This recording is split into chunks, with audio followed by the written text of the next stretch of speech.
नमस्कार। आकाशवाणी जयपुर अजमेर से प्रस्तुत हैं प्रादेशिक समाचार।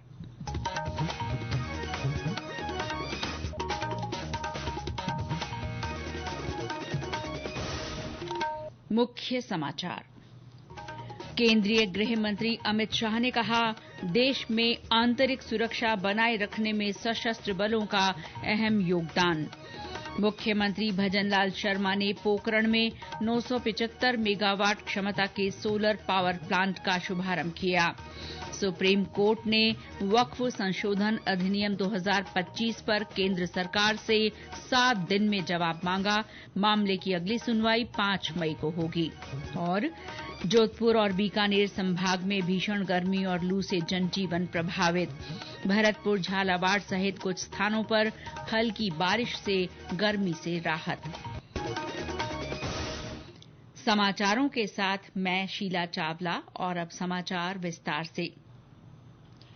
केंद्रीय गृह मंत्री अमित शाह ने कहा है कि सशस्त्र बलों के त्याग, तप और बलिदान के कारण आज देश सुरक्षित है। श्री शाह आज सिरोही जिले के आबू रोड स्थित ब्रह्मकुमारी संस्थान के मुख्यालय में सुरक्षा बलों से संबंधित एक कार्यक्रम को संबोधित कर रहे थे।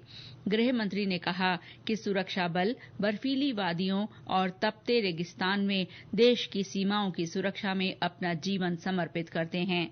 उन्होंने कहा कि सेना और अर्धसैनिक बलों के अलावा सभी राज्यों के पुलिस भी आंतरिक सुरक्षा को बनाए रखने में अपना महत्वपूर्ण योगदान देती हैं। श्री शाह ने कहा कि ऐसा करना बहुत कठिन होता है। सशस्त्र बलों के सुरक्षा कर्मियों की बात करता हूं।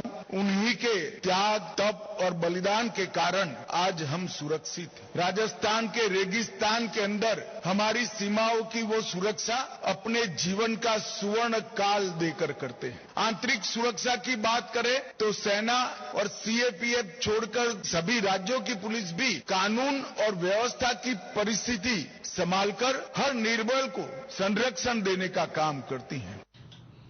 गृह मंत्री ने कहा कि भारत ने दुनिया को सबसे पहले वसुधैव कुटुंबकम की भावना का संदेश दिया। उन्होंने कहा कि योग और आध्यात्म की भारत की पुरानी परंपरा है। श्री शाह ने कहा कि प्रधानमंत्री नरेंद्र मोदी ने 21 जून को अंतर्राष्ट्रीय योग दिवस मनाने का आह्वान किया है। यही आस्था आने वाले दिनों में विश्व शांति का रास्ता प्रशस्त करेगी। गृह मंत्री ने ब्रह्म कुमारी संस्थान के कार्य की सराहना करते हुए कहा कि इन्होंने दुनिया भर में सादगी, संयम और सहयोग का वातावरण बनाने में मदद की है। मुख्यमंत्री भजनलाल शर्मा और प्रदेश भाजपा अध्यक्ष मदन राठौड़ भी कार्यक्रम में शामिल हुए। मुख्यमंत्री भजनलाल शर्मा ने कहा है कि राजस्थान सौर और अक्षय ऊर्जा में देश में शीर्ष पर है। उन्होंने कहा कि राज्य सरकार की ओर से 4,895 मेगावाट क्षमता की परंपरागत और 41,883 मेगावाट अक्षय परियोजनाओं को 2.5 लाख करोड़ रुपए के निवेश से विकसित किया जाएगा। श्री शर्मा आज जैसलमेर के पोकरण में एक निजी कंपनी के 975 मेगावाट क्षमता के सोलर पावर प्लांट के शुभारंभ समारोह को संबोधित कर रहे थे। इस अवसर पर मुख्यमंत्री ने कहा कि राजस्थान 500 गीगावाट क्षमता की नवीकरणीय ऊर्जा के लक्ष्य को हासिल करने में महत्वपूर्ण भूमिका निभाएगा। श्री शर्मा ने कहा कि प्रदेश में एक के बाद एक शुरू हो रही सौर और पवन ऊर्जा की परियोजनाएं प्रदेश को बिजली उत्पादन में आत्मनिर्भर बनाने में महत्वपूर्ण भूमिका निभाएंगी। मुख्यमंत्री ने कहा कि इस परियोजना से बिजली कंपनियों को सस्ती दरों पर बिजली मिलेगी, ऊर्जा के परंपरागत माध्यमों पर निर्भरता कम होगी, साथ ही स्थानीय लोगों को रोजगार मिलेगा। आज राजस्थान देश में सौर ऊर्जा और अक्षय ऊर्जा के उत्पादन में प्रथम स्थान पर है। हम 4,895 मेगावाट क्षमता की परंपरागत 41,883 मेगावाट क्षमता की अक्षय ऊर्जा परियोजनाओं को 2.5 लाख करोड़ रुपए के निवेश से विकसित करेंगे। इसके लिए केंद्रीय उपक्रमों के साथ संयुक्त उद्यमी जेवी बनाने के एमओयू किए गए हैं। अक्षय ऊर्जा नीति, बायोमास एवं वेस्ट टू एनर्जी नीति, ग्रीन हाइड्रोजन नीति के प्रावधानों तथा ऊर्जा भंडारण के नवीन प्रावधानों को सम्मिलित करते हुए नई राजस्थान एकीकृत स्वच्छ ऊर्जा नीति जारी की गई है। केंद्रीय नवीन और नवीकरणीय ऊर्जा मंत्री प्रहलाद जोशी ने भी कार्यक्रम को संबोधित किया। उन्होंने कहा कि ऐसे संयंत्रों से लाखों घरों को नवीकरणीय ऊर्जा मिलेगी और विकसित भारत का संकल्प पूरा होगा। लगभग 5 लाख घर को हम बिजली सप्लाई कर सकते हैं और 3,500 एकर्स में को डेवलप किया है और इसके कारण बिजली तो मिलता ही मिलता है, लेकिन जो अभी बहुत ज्यादा गर्मी हो रहा है, ग्लोबल वार्मिंग जो बोलते हैं, वो भी धीरे धीरे कम होता है। आज हम 5वीं सबसे बड़ी अर्थव्यवस्था है। ग्रीन हाइड्रोजन पे हम काम कर रहे हैं, ग्रीन स्टील में काम कर रहे हैं, ग्रीन शिपिंग में हम काम कर रहे हैं। बिहार के राज्यपाल आरिफ मोहम्मद खान ने आज राज्यपाल हरिभाऊ बागड़े से मुलाकात की। राजभवन में हुई इस भेंट के दौरान दोनों ने विभिन्न विषयों पर चर्चा की। लोकसभा अध्यक्ष ओम बिरला ने भी राज्यपाल श्री बागड़े से मुलाकात की। वहीं संसदीय कार्य मंत्री जोगाराम पटेल ने भी राज्यपाल से भेंट की। भारतीय जनता पार्टी ने कहा है कि नेशनल हेराल्ड मामला भ्रष्टाचार और धोखाधड़ी का मुद्दा है। प्रवर्तन निदेशालय ने इस मामले में कांग्रेस की वरिष्ठ नेता सोनिया गांधी और राहुल गांधी के खिलाफ आरोप पत्र दायर किया है। नई दिल्ली में आज पार्टी के वरिष्ठ नेता और केंद्रीय मंत्री हरदीप सिंह पुरी ने एजेंसी की कार्रवाई के बाद कांग्रेस के विरोध प्रदर्शन की आलोचना की। उन्होंने कहा कि इस मामले में प्रवर्तन निदेशालय की मौजूदा जांच कोई नई बात नहीं है और ये मामला भाजपा के केंद्र में सत्ता में आने से काफी पहले वर्ष 2012-13 में शुरू हुआ था। इस मामले को लेकर कांग्रेस नेताओं ने सरकार पर ईडी का दुरुपयोग करने का आरोप लगाया। प्रदेश में कई स्थानों पर कांग्रेस की ओर से धरना प्रदर्शन किया गया। ये समाचार आकाशवाणी जयपुर अजमेर से प्रसारित किए जा रहे हैं। प्रादेशिक समाचार बुलेटिन आप हमारे x handle @AIRnews_Jaipur, YouTube channel Rajasthan AIR news और फेसबुक AIR न्यूज राजस्थान पर भी सुन सकते हैं। सुप्रीम कोर्ट ने वक्फ संशोधन अधिनियम 2025 पर केंद्र सरकार से 7 दिन में जवाब मांगा है। सर्वोच्च न्यायालय ने अधिनियम की संवैधानिक वैधता को चुनौती देने वाली याचिकाओं पर सुनवाई करते हुए ये अंतरिम आदेश दिया। मुख्य न्यायाधीश संजीव खन्ना की अगुवाई वाली पीठ ने इन याचिकाओं की सुनवाई की। पीठ ने कहा कि वक्फ अधिनियम की धारा 9 और 14 के तहत केंद्रीय वक्फ काउंसिल और राज्य वक्फ बोर्डों में अगले आदेश तक कोई नियुक्ति नहीं की जाएगी।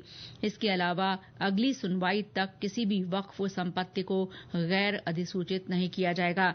न्यायालय ने केंद्र को वक्फ अधिनियम 1995 में हाल ही में किए गए संशोधनों की वैधता को चुनौती देने वाली और रोक लगाने की मांग करने वाली याचिकाओं पर जवाब दाखिल करने का निर्देश दिया है। इस मामले की सुनवाई अब 5 मई को होगी। जगत गुरु रामानंदाचार्य राजस्थान संस्कृत विश्वविद्यालय का 7वां दीक्षांत समारोह आज आयोजित किया गया। जयपुर के राजस्थान इंटरनेशनल सेंटर में हुए इस समारोह में राज्यपाल हरिभाऊ बागड़े और लोकसभा अध्यक्ष ओम बिरला ने भी शिरकत की। इस दौरान श्री बागड़े ने कहा कि संस्कृत भाषा संस्कृति और संस्कारों की जननी है।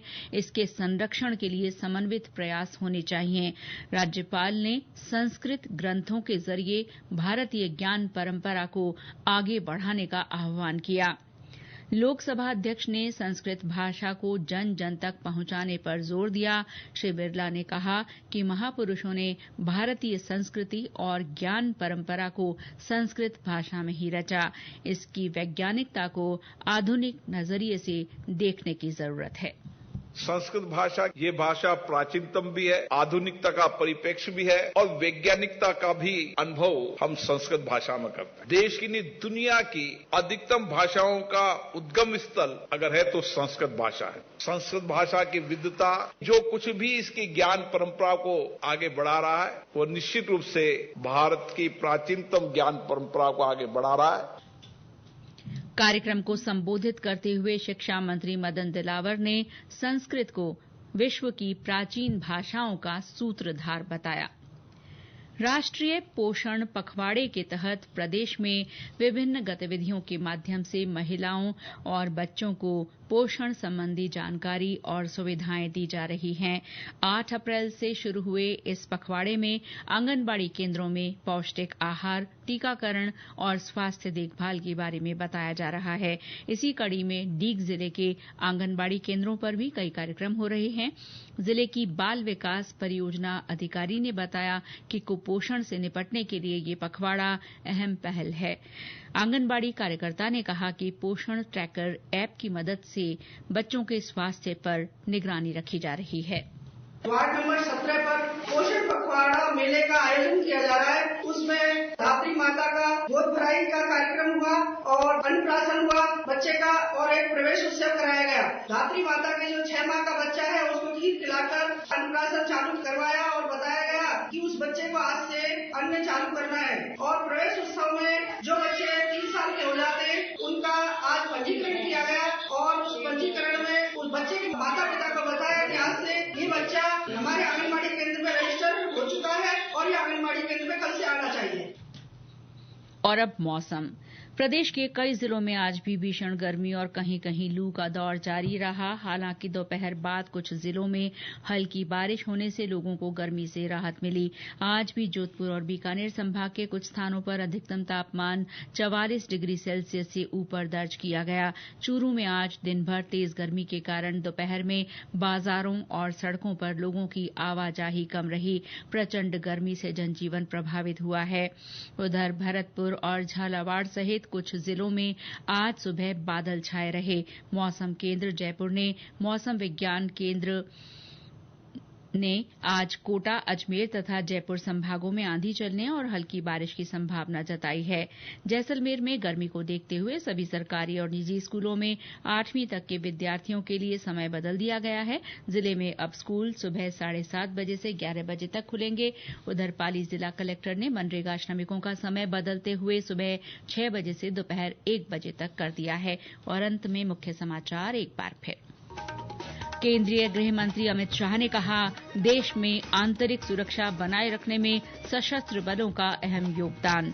मुख्यमंत्री भजनलाल शर्मा ने पोखरण में 975 मेगावाट क्षमता के सोलर पावर प्लांट का शुभारंभ किया।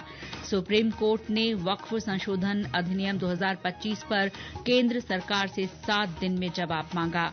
मामले की अगली सुनवाई 5 मई को होगी। और जोधपुर और बीकानेर संभाग में भीषण गर्मी और लू से जनजीवन प्रभावित। भरतपुर और झालावाड़ सहित कुछ स्थानों पर हल्की बारिश से गर्मी से राहत। इसके साथ ही प्रादेशिक समाचार बुलेटिन समाप्त हुआ। नमस्कार।